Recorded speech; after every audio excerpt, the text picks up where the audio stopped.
Hello, everybody. Thank you for joining me today for part 4 and what will be the final part of my review of the box set from Severin, All the Haunts Be Ours, a compendium of folk horror. In previous videos, I have reviewed discs 1 through 8, so if you're interested, if you could please go back and look for those videos, it would be great. But right now, I'm going to talk about discs 9 through 12. So we start with disc 9, and we start out very well. We start with the Canadian film Clearcut, and I gave this film a 5 out of 5. This was my favorite film in the set by far, which surprised me because this actually was not one of the films I was most looking forward to coming in, just because I didn't know if it would really be my cup of tea, but this is why I try and watch everything with an open mind. I absolutely love this movie. So the basic plot of this is there's a lawyer, and he's mostly a pacifist, I guess you would say, and he basically loses a case over indigenous land. He knows who's responsible, but doesn't really know the next steps to take. And when Graham Greene's character comes into the film, things kind of go from there. Now, I would call this probably a survival horror movie. It's also definitely a political drama as well, but everything is handled so well in this film. The thing I really like about this film is it's very intense, and I was really invested in all three lead characters, and I think the reason for that is really good acting, especially by Graham Greene, who's great as always. But I really like that this film does show the point of view of all the characters, even the ones you don't agree with. I always think this adds something to a film like this, in my opinion. And it's just a great character piece with some definite horror and survival elements. It's well shot. The score is really good. The cinematography is really good. I just thought this was a unique experience, and the end kind of threw me for a loop a little bit. It's also one of those films you can kind of interpret in different ways, and I like that about it as well. Overall, everything worked. I really have no complaints about this film, and that's why I gave it a 5. And as those of you that watch me all the time know, I don't throw out 5s easily, but I really thought this was the one film on the set that was truly great, and I will definitely watch it again. Definitely my kind of movie. As far as special features go, there's a lot, as this film gets a disc all to itself, as it should in my opinion.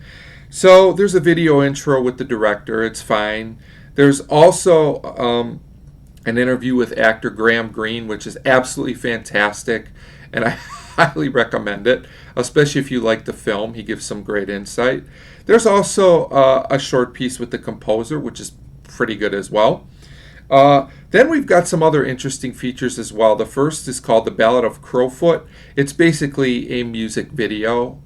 It's like set to still images, few moving images as well. It's basically a ballad of music set to images. It's okay. There's also a documentary called You Are on Indian Land. It's a political documentary, which isn't really my cup of tea, but it's good for what it is, and if you're into these kinds of things, you'll probably love it. It's definitely solid and well done. And then there's a short film called Consume. It's a little bit more of a modern film, and kind of has some of the themes that Clearcut does as well, and it's pretty good. Not great, but pretty good and worth a watch. Okay, now on to disc 10, another good disc. We start with The Demon. These are Italian films, these next two, I believe. And this is definitely an Exorcist type movie, only it was made in the 60s, but there's definitely a few famous scenes in this movie that I think may have influenced The Exorcist some, although they seem to not be too sure in some of the features, which is interesting. It's basically about a woman who's accused of being possessed, and whether she is or not is kind of explored throughout the film. Now, this is a good movie with memorable scenes. The acting is strong. The premise is interesting when you consider it was the 60s, so there's a lot of possession movies now. Not so much back then. I will say, though, that the plot gets a little lost and uneven a few times. There are a few lulls in this film, but overall I did enjoy it, and I gave it a 3.5 out of 5. This was one of the toughest films to rate for me, as I thought it was good, but not everything totally worked. But it was enjoyable, and if you like older horror films, I think it's a good one to watch. As far as special features go, there is a piece on the lead actress in the film. I think Dahlia Levy, if I'm saying her name incorrectly, I apologize. But it's basically talks about her career, and it's pretty good if you like biographies On actresses, this one's pretty decent. There's also some short stuff with the director of the film, and it's okay. I feel like most of these pieces with the directors they're just kind of there. They're fine. All right, and then the second film on the set is called Dark Waters, and I enjoyed this one a lot. This is definitely one of the most horror films on the set, as pretty much this whole film is horror from beginning to end. I gave this one a 4 out of 5. It's basically about a woman who goes to a convent based on some past events to find out some secrets and how it relates to her. And of course, there's a lot of twists and turns. This film had a lot of visual imagery that reminded me kind of Mario Bava and Dario Argento, which is a good thing. I really liked all the imagery and the way this film was shot. Another thing I really liked about this film is there was very little dialogue, and parts of the film almost felt like a silent film. As we all know, film is a visual medium, so anytime you can do this, with minimal dialogue, why not? It's appreciated, although I like great dialogue too, to be fair. But, so overall, I really enjoyed this film. This one's a little bit slow in parts, but I thought it worked. The slow build worked for this film because I was heavily invested in what was going on, and it was kind of a unique experience. The one thing I did have kind of an issue with this film is the plot may be a little bit too weird at times. There's a few plot contrivances. I was like, yeah, I don't know about that. And the ending was only okay for me. It felt a little bit strange. But overall, this is a unique experience. And if you like very visually interesting horror films, this is one to check out. But just a heads up, it is a bit on the deliberate side. As far as special features, there is a making of Dark Waters, which kind of excited me, but honestly, it's a bit too long and a bit dry. It's okay, it's a little long. All right, so then we go to disc 11, and I want to apologize ahead of time to anyone who likes the movie A Field in England, because I thought this was by far the worst film on the set. And although I've tried to keep things positive since restarting this channel, I also have to be honest, and I thought this film was a complete dud. I gave A Field in England a 1 out of 5. I was going to give it a 1.5 because I don't really like to give out ones, but the more I thought about this film, it was just a complete mess and a disaster, in my opinion. So basically, the plot of this movie, if you really want to call it a plot, is there's these deserters, these soldiers, from the Civil War, I believe. I wasn't too clear on that. A lot of things in this movie don't make a lot of sense. But basically, these deserters are found by a man who forces them to help him find his treasure. If this plot sounds uninteresting, in my opinion it was. The acting is okay, but the film is just so boring. Nothing ever really happens. It's one of those movies where people just talk about random things that don't always connect for a long period of time. I just didn't care about any of the characters. I just couldn't get invested in this film. There's a part in the movie when they talk about going to another location. I'm like, oh, that could make the movie pick up, until I started to realize they're never leaving these fields. This whole movie is these guys in this field, so don't expect more than that. It's also very unfocused in its themes and in its genres. It tries to be a mix of drama and some very weird humor, which I'll get into more in a second. And it tries to mix in some horror elements, mostly toward the end. Again, I don't know how much of a horror film this really is, but the horror elements fall completely flat. But this film also has some really awful comedy, which made me just cringe and feel uncomfortable. It was kind of like, I guess you'd call it toilet humor. I don't know a better way to put it, which isn't my favorite anyway. If done well, it can be okay. But it didn't mix well with the serious tone of the rest of the film, which, by the way, is shot in black and white, which adds nothing to this movie. I actually love black and white. When it's used well, it can be one of my favorite ways to watch a film. But again, it feels like they just shot it in black and white because let's do something different. It's almost like this film tries to be experimental. There's also these parts where they're like screen flashes, like flickers, the photography, and it's like, why? It just feels like they threw everything into this movie, and none of it worked for me, including the ending, which just feels tacked on to put a horror element in this film. So, again, I apologize for being so negative toward A Field in England. You know how sometimes a movie just doesn't work for you? That was this movie for me. I didn't like it at all. But, only one movie in a set of 20 that you didn't like. That's pretty good. There are some interviews with the director, 2 of them, I believe, and it's interesting to see his interpretation of the film and what worked about it for him. And I'm sure there's a lot of people who love this movie. I saw some very positive reviews. Seems like a lot of mixed feelings on this one, and I can understand why. But anyway, the director interviews are much more interesting than the film itself, in my opinion. So enough about A Field in England. The next film on the set that I watched was called Anchoress. This is on the same disc, and I like this one a lot. It redeemed the disc for me. I gave it a 4 out of 5.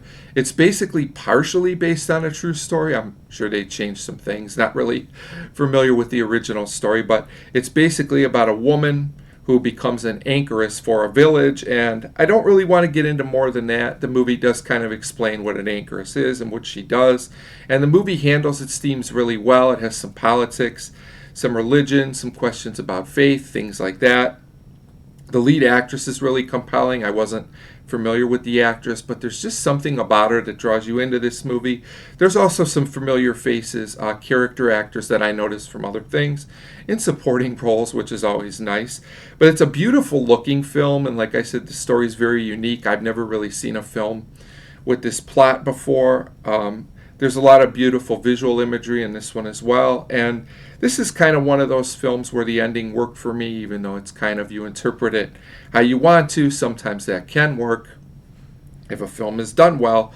I do have one complaint about this film. There are some times when it's just slightly too deliberate for me. It's not that long of a film, but it did feel a little longer than it was. And I'm the kind of person, I don't mind getting into the mood of the film through the atmosphere, but there's only so many times I can look at a lingering shot of a field. It's like I get the point. We could just move on and continue with the story, which is very interesting.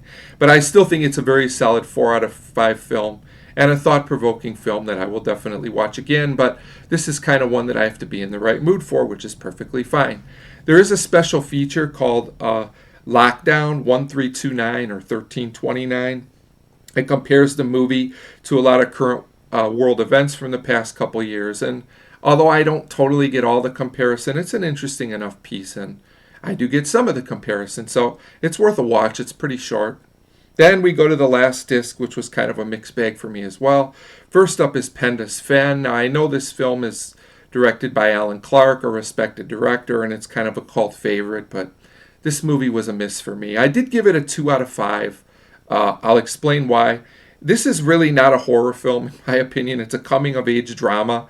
There's like 1, maybe 2 scenes in this film with some horror elements. The strange thing is I thought the horror elements worked well, but there's just not enough of them. My big problem with this film is, well, I have 2 of them. 1, I didn't care about the lead character at all. It's one of those films, why should I care about this kid? Whereas Celia, I really felt for the young girl. In this film, the boy in this film, I'm just like, I don't really care. He's kind of annoying, but I don't really know why, so he just kind of is. While that can be realistic, it just made it hard for me to get into the film. The story's kind of all over the place and unfocused too. Again, it tries to bring like some political messaging and stuff in, and it just doesn't totally hit for me. It just felt like this film was trying to do a lot of different things. If it would have just focused on being a coming-of-age film, I think it might have worked better. It's not all bad, though. There are some good scenes throughout the film, and I thought the ending was pretty interesting, although I don't know if it was totally earned. It kind of came out of nowhere. But it is kind of a memorable scene. There's a couple of great visual horror-themed scenes in the film, and it might be a film I'd revisit and appreciate more on a second watch, but overall I just thought it was kind of slow and monotonous, and like I said, if I can't relate to the lead character of a film, it makes it tough. But I don't think it's a terrible movie, and I gave it a 2 out of 5. And then the last film on the set was a real surprise for me. It's called Robin Redbreast. Oh, by the way, Pendants Fan did have a documentary on the film, it's average. It was fine. It's probably why I forgot to mention it. And it's got a short film called The Pledge, which is long, boring, and totally unmemorable. Probably why I forgot to talk about that. Not worth your time, in my opinion. So the last film on this set was called Robin Redbreast. This is kind of another Rosemary's Baby-ish type film with some different twists and turns, kind of like a British version. I gave this film a 4 out of 5. Now, this one has kind of a stage play feel. It's one of those films that feels like it was like a stage play in form of a movie, if that makes sense. But the acting's really good. I was very interested in the story and the lead characters, and I didn't figure out the twist ending completely. I had part of it, but not totally, which is always good. Overall, I enjoy these type of films when the writing is really good. The film is a bit slow and talky, however, so if you don't like these kind of stage play films, it might not be for you. But overall, I thought it did a good job using of just a few locations to its advantage, and I just really enjoyed the film. It was a good mystery type suspense film. Horror might be questionable, but I guess there's enough horror elements that I can say it's a horror film. As far as special features, there was an interview with the writer, which is decent enough, and also another short film called The Sermon, which, in my opinion, tries a bit too hard to send out its message, like a lot of modern films do. But to the film's credit, it is done pretty well, and it's genuinely creepy in a few points. So maybe worth a watch on The Sermon. So overall, that will do it for my reviews of the box set. All the Haunts BRs. Once again, the video is a bit longer than I wanted, but thanks for sticking with me through all these reviews. Definitely more content coming up on the channel soon. And I just want to say, overall, a great box set. I really appreciate Severin preserving these films on Blu-ray, whether I like them or not. And as always, thanks for watching.